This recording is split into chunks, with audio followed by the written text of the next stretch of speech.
Boa noite a todos. Nesta terça-feira nutrológica que a ABRAM, Associação Brasileira de Nutrologia, promove exclusivamente para você, pós-graduando do CN Nutro e do CENEP. Agradecemos a sua presença e a sua participação com perguntas. Esta é a oportunidade de, com professores renomados, discutirmos assuntos relevantes da nossa prática clínica em nutrologia. Não deixem de participar para manter sempre atuais os conhecimentos científicos. Hoje, a nossa convidada é a doutora Marcela Garcês Duarte, que vai apresentar um caso clínico, nutracêuticos na prática clínica. E a doutora Marcela Garcês Duarte é médica nutróloga, mestre pela Escola de Medicina da PUC Paraná, docente do Curso Nacional de Nutrologia da ABRAM, membro da Câmara Técnica de Nutrologia do CRM do Paraná, coordenadora da Liga Acadêmica de Nutrologia do Paraná, pesquisadora em suplementos alimentares do Serviço de Nutrologia do Hospital do Servidor Público do Estado de São Paulo, IANSP. Boa noite, doutora Marcela. Seja bem-vinda e pode compartilhar a sua tela. Boa noite, doutora Márcia. Obrigada pela apresentação. Deixa eu compartilhar aqui minha tela.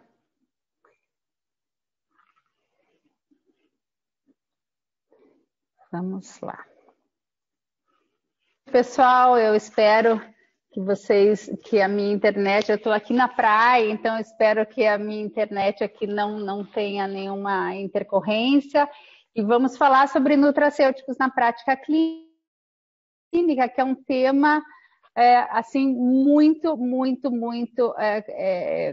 relevante na nossa prática de consultório nos dias atuais. Então é o seguinte. Este é um caso clínico, um caso super verdadeiro, de exatamente um ano atrás, uma paciente minha de muitos anos, que hoje tem 59 anos, há um ano atrás tinha 49, tem 50 anos e há um ano atrás tinha 49, chegou com um peso de 61.900, altura de 1,64, um IMC de 23 kg por metro quadrado, um percentual de gordura de 32,5, portanto, eu já vou mostrar para vocês a bioimpedância dela, taxa metabólica basal de 1.272 calorias dia, atividade física 5 vezes por semana de treino combinando musculação e atividade física aeróbica. A princípio, segundo ela, uma dieta saudável, uma minha paciente de muitos anos, então ela disse que estava comendo assim saudável e não estava conseguindo comer carne, não por nenhum motivo, mas ela estava inapetente justamente porque estava passando por um período maior de estresse, não estava conseguindo comer carne, que era a única questão com relação à dieta. De laboratório, a gente pediu exames, de laboratório hemograma normal, glicemia normal, hemoglobina glicada super normal, uma ferritina D11, uma vitamina... Eu tinha vários outros exames, mas estou trazendo aqui o que chamou a atenção. Uma vitamina B12 de 206, uma vitamina D de 18 nanogramas por ml, um colesterol total, o perfil lipídico normal, quer dizer, um colesterol total de 190 miligramas por decilitro, um HDL de 40, um triglicerídeo de 66, portanto, um indicativo de que ela não estava fazendo grandes extravagâncias, pelo fato ela disse que estava estressada, estava passando por um momento difícil, e eu até cheguei a pensar que ela estava comendo mais açúcares, carboidratos, mas ela disse que não. O TSH, a grande queixa dela era a queixa de, até tinha que ter colocado aqui as queixas dela antes, mas enfim, está aqui o laboratório, um TSH normal, porque a principal queixa dela era queda de cabelo, um cortisol alto, de 28, e um FAN reagente, quer dizer, esses foram o que estava no exame de laboratório dela. Na bioimpedanciometria, ela apresentava, apesar de fazer atividade física 5 vezes na semana há um bom tempo, há anos, ela apresentava uma massa muscular perto do mínimo da normalidade, com uma massa de gordura um pouquinho mais alta do que deveria, portanto, dava um percentual de gordura de 32,5, apesar de não ter, assim, você olhava para ela, aquela susto por conta dessa massa muscular muito baixa, muito mais do que essa quantidade de gordura a mais, tinha essa massa muscular muito baixa, muito mais baixa do que o estilo dela de vida aparentaria. A grande queixa dela era uma queda muito importante de cabelos e as unhas frágeis, então a queda de cabelo era a grande queixa. Ela estava assustada, do irmão para a Covid, exatamente um mês antes, estava muito insônia, e de um mês para cá tinha tido algumas infecções urinárias de repetição e resfriada, então ela estava apavorada, com medo de pegar a Covid, isso foi em julho, agosto do ano passado, exatamente um ano atrás. Mas o que realmente estava preocupando, o que fez ela marcar um horário e vir fazer uma consulta, foi justamente a queda de cabelo. E nos exames laboratoriais, na história com ela, a gente chegou à conclusão de que tinha causas, além desse estresse, nós tínhamos causas, que vocês obviamente já devem ter observado aqui nos exames de sangue, que ela, sim, apesar de estar dizendo que não estava comendo pouca carne, ela estava comendo muito pouca proteína, tanto que não estava ganhando massa muscular, e tinha uma ferritina muito baixa, uma vitamina B12 muito baixa, uma vitamina D bem baixa, muito baixa. Isso também indicativos de que a dieta dela não estava nada saudável nem equilibrada, com pouca proteína, com pouca,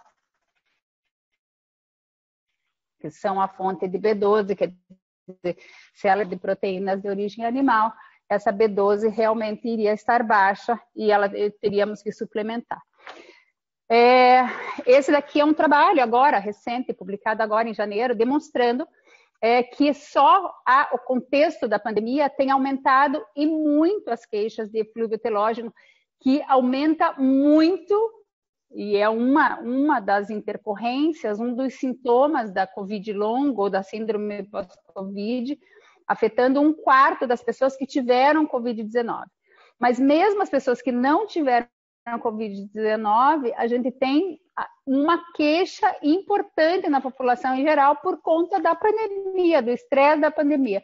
Então, esse trabalho aqui publicado em janeiro demonstrou que o eflúvio telógeno está relacionado com o estresse e pode ser secundária à falta de qualidade de sono, que era outra queixa que essa paciente tinha também.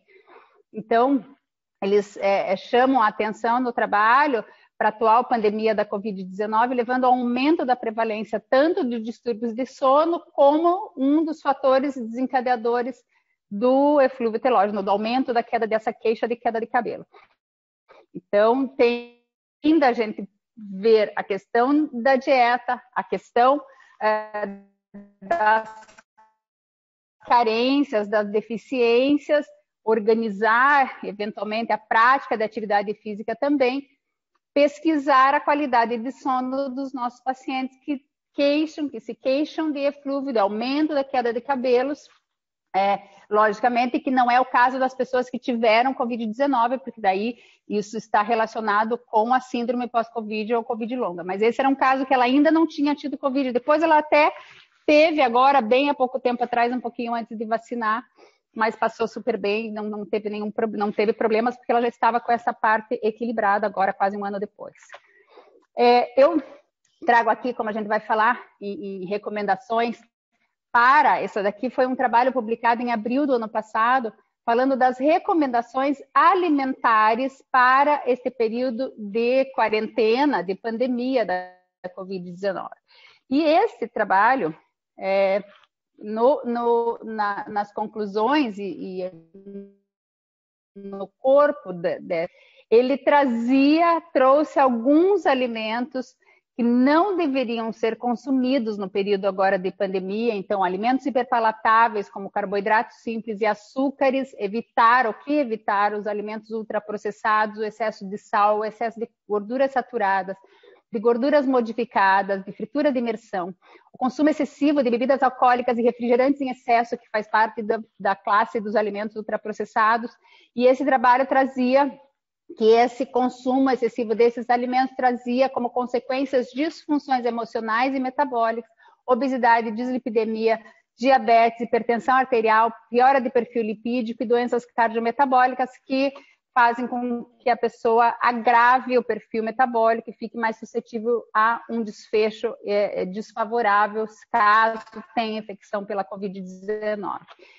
E esse trabalho trazia o que era interessante consumir. Então, fontes de triptofano, e nós sabemos que triptofano é um aminoácido essencial, presente em vários alimentos proteicos de origem vegetal e também de origem animal, minerais, antioxidantes e vitaminas. E esse trabalho elencava algumas vitaminas, como beta-caroteno, precursor de vitamina A, vitamina C, vitamina E, vitamina D, zinco, selênio e polifenóis. E orientava como dieta a mais adequada para adotarmos nesse período de pandemia seria a dieta mediterrânea, por representar um padrão nutricional saudável, que deveria ser seguido no período de quarentena, que é essa quarentena enorme que estamos passando, que hoje nem chamamos mais esse período de pandemia.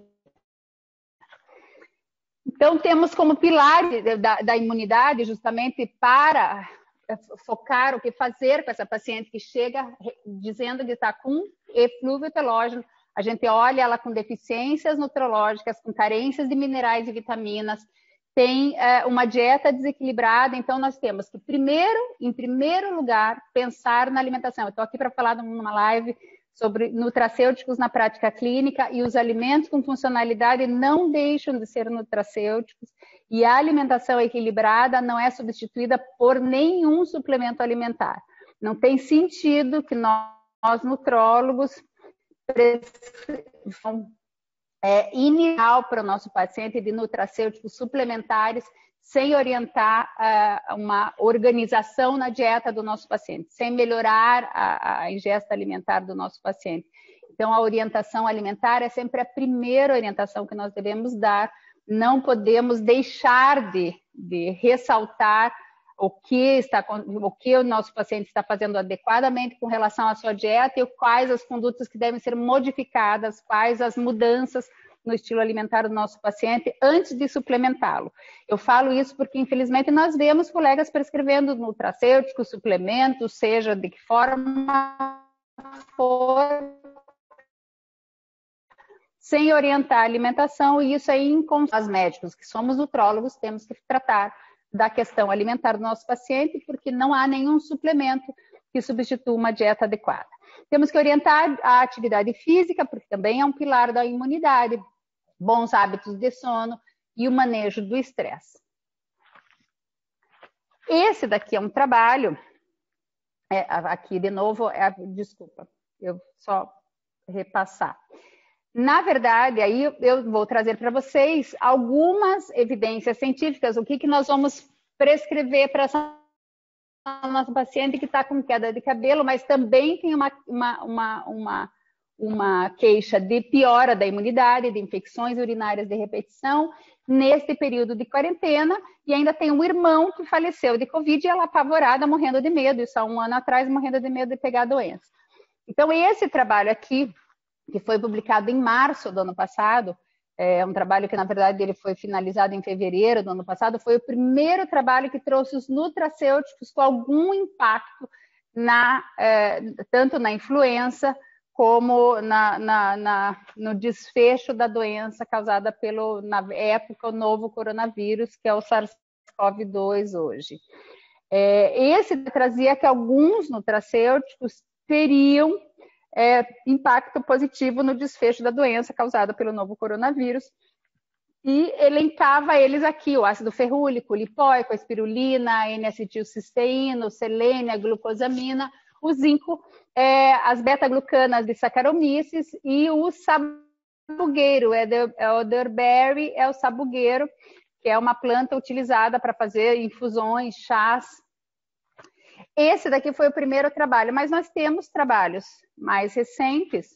Esse daqui, publicado agora, nesse ano de 2021, já traz algumas relações, algumas referências um pouco mais robustas com relação a nutrientes que façam algum impacto ou que são necessários para que as respostas imunológicas estejam adequadas. Logicamente que esses nutrientes podem vir através da alimentação ou, se estiverem deficientes, podem ser suplementados. Então, as conclusões desse trabalho é que a nutrição é um fator determinante para manter a boa saúde, e a nutrição não estava adequada, e nós já vamos falar sobre ela. Entre os principais componentes da dieta, vitaminas como vitamina C, D, E, zinco, selênio e ácidos graxos do tipo ômega 3 têm efeito imunomoduladores. Alguns desses nutrientes também demonstraram ter um papel potencial na gestão da Covid-19, e a suplementação desses nutrientes pode ser usada em modalidades terapêuticas para diminuir as taxas de mortalidade e morbidade. Então, esse trabalho traz aqui uma tabela das recomendações desses nutrientes, as recomendações diárias e as doses que têm efetividade. Deixa eu tirar aqui. As doses que têm alguma efetividade com relação à eventual suplementação. E aí, nós vamos tentar aqui falar da minha paciente, o que nós orientamos para ela. E eu vou tentar também ser mais rápida para a gente ter tempo de discussão. O que eu orientei para essa paciente? A primeira coisa que me chamou a atenção é que ela disse que tinha uma dieta saudável, segundo ela, mas estava comendo pouca carne. Quando a gente fez a bioimpedância dessa paciente que faz atividade física, fazia atividade física 5 vezes por semana, de um treino combinado com musculação, fazendo alternância de grupos musculares, nós olhamos a bioimpedância dela e os exames laboratoriais e observamos que ela estava comendo muito pouca proteína. Então, tivemos que orientar ela que passasse, como ela não tinha nenhum motivo, seja filosófico ou religioso, para deixar de comer carne. Porque se ela chegasse para mim e dissesse: olha, eu resolvi parar de comer carne, resolvi virar vegetariana, sem problema nenhum, não há problema nenhum, nós orientaríamos ela a fazer isso de forma mais adequada possível, mas não era o caso, ela simplesmente estava inapetente para comer carne, então não estava comendo. Então, nós orientamos ela que ela podia não comer carne, mas comer outras proteínas, preferencialmente de origem animal, como ovos e, eventualmente, laticínios, e caprichasse nas leguminosas, que são a principal fonte de proteína vegetal, para que ela fizesse uma dieta hiperproteica, porque estava faltando proteína, e ela, durante o processo de atividade, se não tinha proteína, não ia ganhar massa muscular. E, além de tudo, não teria sobra de proteína para fazer queratina, para fazer cabelo. Quer dizer, cabelo é tecido de excreção, cabelos e unhas não há, com proteína que sobra. Não tem como você fazer cabelos saudáveis se a pessoa não tem ingesta proteica nem para fazer reestruturação de órgãos vitais, etc. Então, impossível. Então, orientamos essa paciente para que passasse a comer muita proteína, montamos a dieta absolutamente hiperproteica para que ela comesse mais proteínas, e mesmo assim, já fazendo o cálculo da dieta com um aporte maior proteico, ainda para garantir, orientamos que na hora de deitar ela tomasse ainda um suplemento de whey protein, acomodar no suplemento, porque era importante que ela caprichasse na dieta, e na hora de deitar, para não tirar a fome dela, porque assim, o objetivo não era que ela emagrecesse. Então, se ela tomasse ao longo do dia, ela ia ficar, ela já estava inapetente, ela ia ficar mais sem apetite ainda. A atividade física, orientamos para que ela reduzisse a quantidade de atividade física de treino, que estava fazendo 5 vezes por semana, para 3 vezes por semana, e que nas 2 outras vezes ela fizesse uma atividade física, tipo alongamento, yoga, meditação, alguma coisa mais de relaxamento, até para ajudar justamente no estresse que ela estava passando. Depressão, o que nós fizemos é que, como nós tínhamos um relato de infecção urinária de repetição, nós sabemos que a infecção urinária de repetição ocorre muito provavelmente por algum desequilíbrio de microbiota. Normalmente as bactérias que causam infecção urinária são aquelas que moram de forma absolutamente equilibrada na microbiota do intestino e não devem estar lá no aparelho urinário. Se elas causam infecção urinária, há um desequilíbrio normalmente na microbiota, e além do que, como ela estava se queixando de queda de resistência, nós sabemos que a maior parte e as primeiras reações do sistema imunológico ocorrem no tecido linfático associado à parede do intestino, onde acontecem as primeiras trocas e as primeiras liberações de interleucinas, tanto pró como anti-inflamatórias, nesse tecido associado à parede do intestino. Então, nós tratamos a disbiose, apesar dela não ter grandes queixas intestinais, tratamos infestação patogênica, nós tratamos esse intestino, repusemos probióticos, a nossa opção, tudo que está aqui nessa página, foi prescrito com medicações prontas da farmácia. Então, prescrevemos o probiótico, a nossa opção foi o 20-bi para repor microbiota, foi o 20-bi de maneira inicial, depois de tratar infestação por patógenos. Nós repusemos vitamina B12, a nossa opção foi o Dosimast, que é uma apresentação de vitamina B12 de 1000 microgramas sublingual. Nós prescrevemos ferro suplementar e a opção, eu estou falando aqui que estamos numa pós-graduação, então vou falar a marca. Então nós usamos um ferro polimaltosado, chama-se Dexfer, de 400 miligramas, foi a nossa primeira opção, e eu digo para vocês que tanto a vitamina B12 como o ferro suplementar, vocês lembram lá que a ferritina estava muito baixinha, deixa eu botar lá nos exames, nós tínhamos uma B12 de 202, muito próximo do mínimo da normalidade, tínhamos uma D abaixo de 20 e uma ferritina de 11. Então, ali, meio borderline de fazer uma suplementação parenteral, se estivesse abaixo de 10, nós já faríamos, mas nós fizemos por 3 meses e ela não respondeu, e tanto a B12 como o suplemento de ferro, nós tivemos que fazer depois, no segundo tempo, por via parenteral. E também, da farmácia, nós escolhemos a Equinácea purpúrea, de um laboratório aqui já pronta na farmácia, chama-se Enax, tem comprimido de 200 miligramas, é um extrato seco padronizado, muito estável, fácil de tomar e pronto lá da farmácia. Como ela ia ter que tomar por um período longo, por causa dessa história de pandemia e tal, nós optamos de fazer o suplemento, esse é um fitoterápico, imunomodulador, é o nosso principal fitoterápico imunomodulador, e tem pronto na farmácia com nome comercial, que é esse que eu falei para vocês. Então, foi essa a nossa opção do que estava pronto lá na farmácia. E aí, nós prescrevemos manipulável, até por uma questão de facilidade, conseguir colocar nutracêuticos apropriadamente em doses que a gente não encontra prontos na farmácia. Numa suplementação que tivesse mais efetividade para cabelo, nós colocamos aqui para o eflúvio telógeno e as unhas fracas, colocamos um silício, uma biotina em dose de 1 miligrama, que depois tivemos que aumentar, nós podemos fazer doses de 5, de 10, de 20 miligramas, mas por curtíssimo período de tempo. Nós iniciamos com 1 miligrama, que já é uma dose alta de biotina, e depois vemos a necessidade de suplementar doses maiores para cortar o período de maior eflúvio.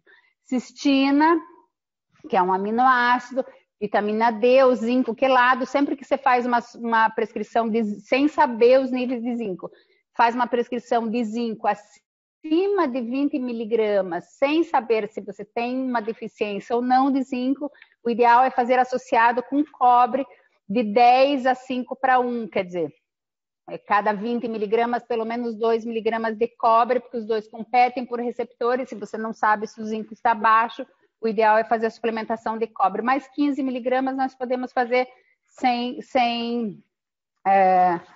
fazer o cobre. Então, e vitamina C, 200 miligramas, que é a dose máxima tolerada de vitamina C, sem fazer efeito pró-oxidante. A prescrição para a queixa de infecção urinária de repetição, nós fizemos o extrato de cranberry. O cranberry, na forma de extrato, é infinitamente mais, não só potente, como efetivo para a prevenção de doenças de infecção urinárias de repetição, do que o suco de cranberry, do que o cranberry na forma alimentar.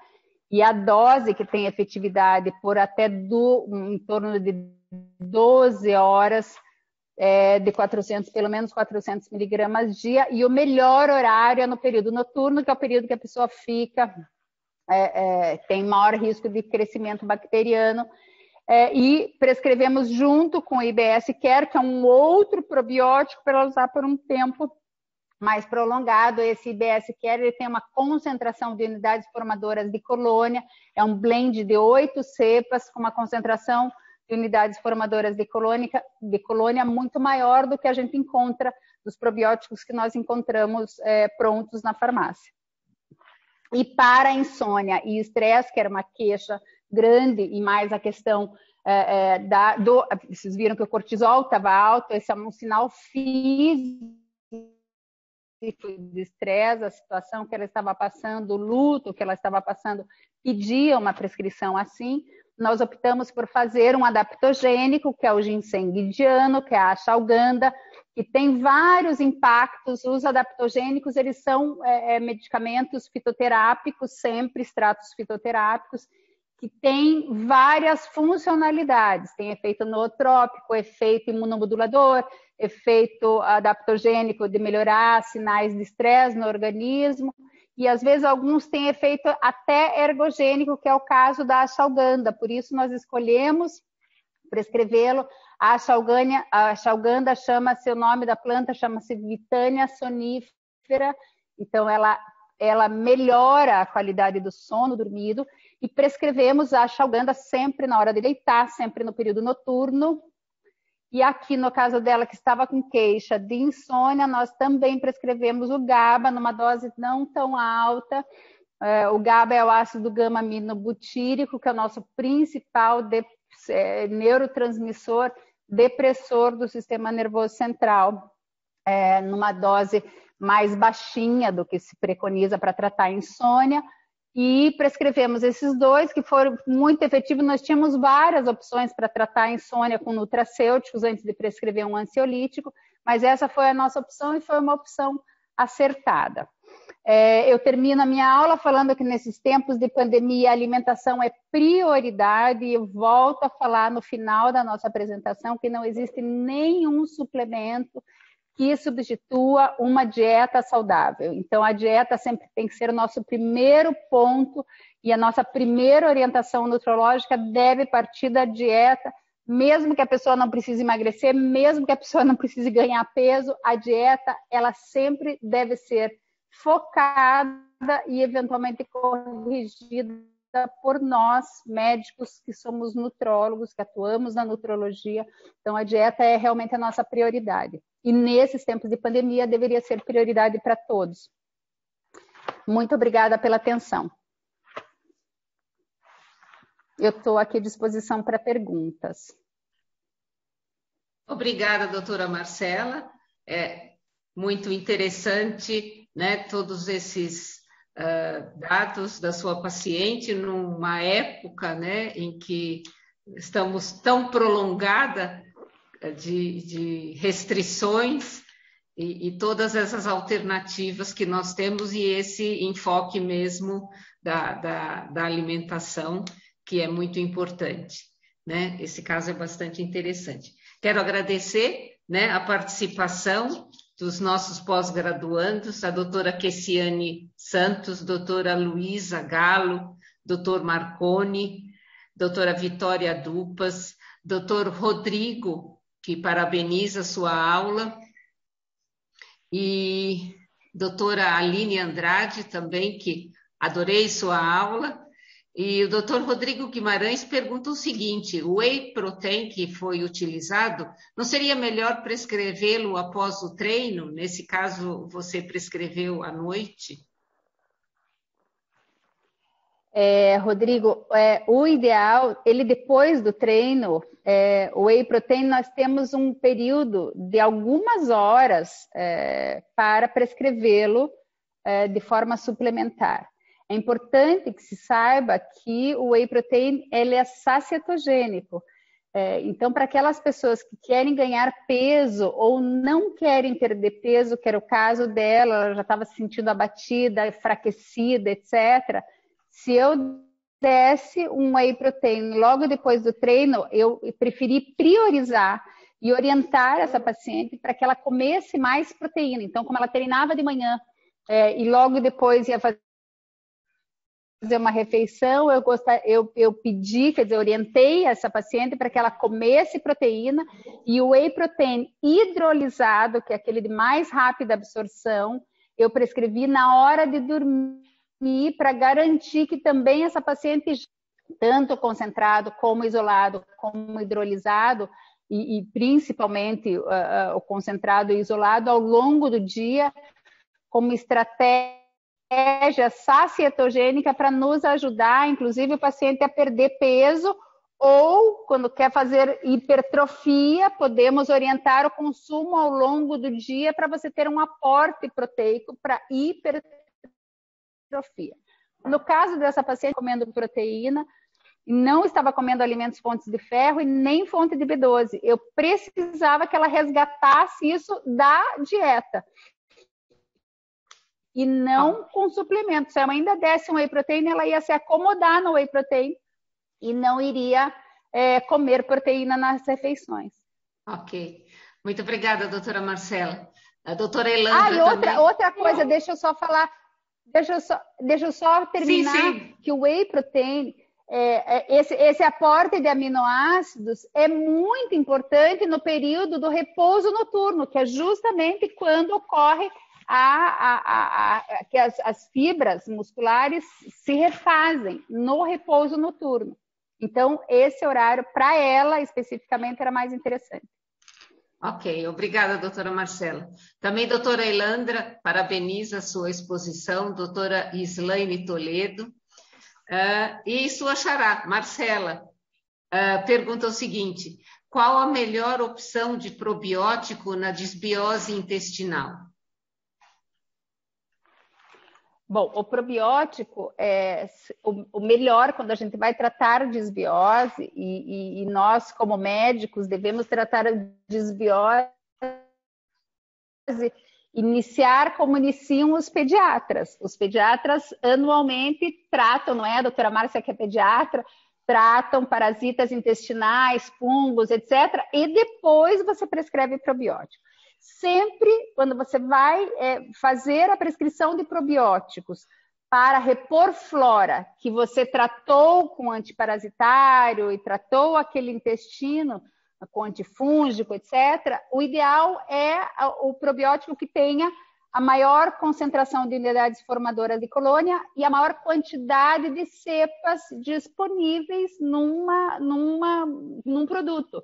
Então, aquele que nós temos hoje no mercado brasileiro, e eu só estou falando o nome porque nós estamos aqui numa pós-graduação, num ambiente fechado, sem conflito de interesse nenhum, o que hoje nós temos pronto no mercado, com maior quantidade de unidades formadoras de colônia e com maior quantidade de cepas, chama-se 20B. Okay. Mas nós, na manipulação,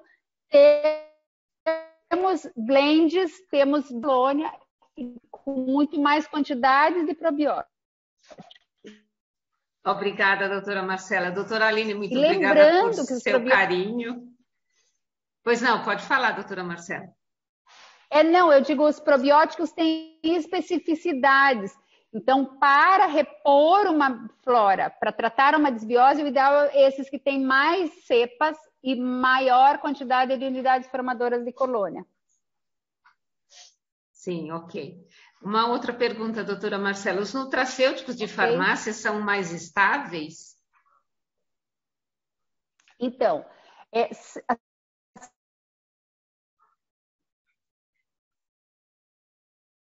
assim... Por favor, poderia repetir que o seu som porque falhou? A gente tem a questão, quando a gente trata...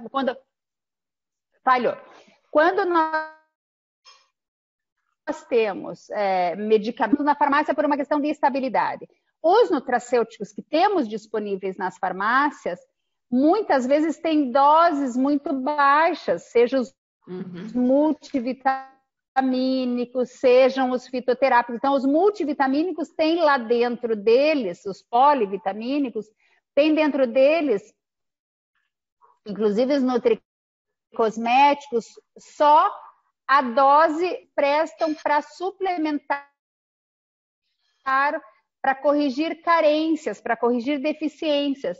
E na manipulação, hoje em dia, nós conseguimos individualizar doses e tratar carências com mais efetividade, com doses mais altas, de acordo com a necessidade do nosso paciente. A gente consegue individualizar a prescrição de nutracêuticos fazendo a manipulação. Eu digo, os produtos da farmácia têm a vantagem da estabilidade, mas os nutracêuticos prescritos manipulados, temos a vantagem de poder individualizá-los. Ok. Bom, eu agradeço a todas as perguntas e, devido ao tempo, nós vamos fazer uma última pergunta do Dr. Rodolfo, que diz o seguinte: não seria interessante aumentar o aporte de gordura de boa qualidade, exemplo, oleaginosas, azeite, ômega 3, a fim de evitar o organismo usar proteínas como fonte de energia? Sim, ela estava usando as proteínas como fonte de energia porque estava comendo muito pouca proteína e por isso não ganhava massa muscular. Nós, na orientação, na orientação dietética, o nosso foco principal foi orientá-la a ingerir proteínas, mas numa dieta equilibrada, logicamente que essa dieta não era nem hipocalórica. Eu orientei ela a uma dieta hiperproteica, mas com bom aporte de ácidos graxos, azeite de oliva, abacate, sementes oleaginosas que fossem incluídas na sua dieta e, inclusive, carboidratos complexos, como tubérculos, cereais integrais, farelos, para que tivesse uma manutenção, inclusive, da microbiota em ordem. Nós orientamos. Na verdade, ela estava fazendo consumo de proteína, assim, não fazendo ganho de massa magra, porque estava comendo proteína inadequadamente, e também comendo pouco carboidrato, ela estava comendo pouco em geral. Então, a orientação, nós demos a orientação alimentar dela aumentar a ingestão de gorduras boas e carboidratos complexos também. Muito bem lembrado, doutor Rodolfo. Muito obrigada. Obrigada a todos os nossos pós-graduandos que parabenizaram também a doutora Marcela. Obrigada pela participação de vocês com suas perguntas. É muito bom estar aqui. Obrigada, doutora Marcela. Eu passo boa noite a todos e a você, doutora Marcela, para suas despedidas. Muito obrigada a todos. Eu sei que é um período, assim, é um tempo curto para que a gente possa discutir um tema tão complexo que é a prescrição de nutracêuticos. Mas eu agradeço a todos a atenção. Eu acho que o mais importante dessas lives é a gente lançar a ideia, lançar a curiosidade, assim, despertar em vocês a curiosidade para que vocês estudem e vejam que esse mundo dos nutracêuticos, dos nutrientes que tem atividade farmacêutica, também é uma possibilidade absolutamente ética e com respaldo científico que nós podemos prescrever na nossa especialidade, além da prescrição de medicamentos. Muito obrigada, doutora Márcia, pela apresentação. Muito obrigada, meus clientes, em pleno dia útil, assim, no meio da correria. Eu fico muito feliz de estar com vocês. Na semana que vem nos vemos. Muito obrigada. Fiquem com Deus e se cuidem. E um beijo a todos. Boa noite.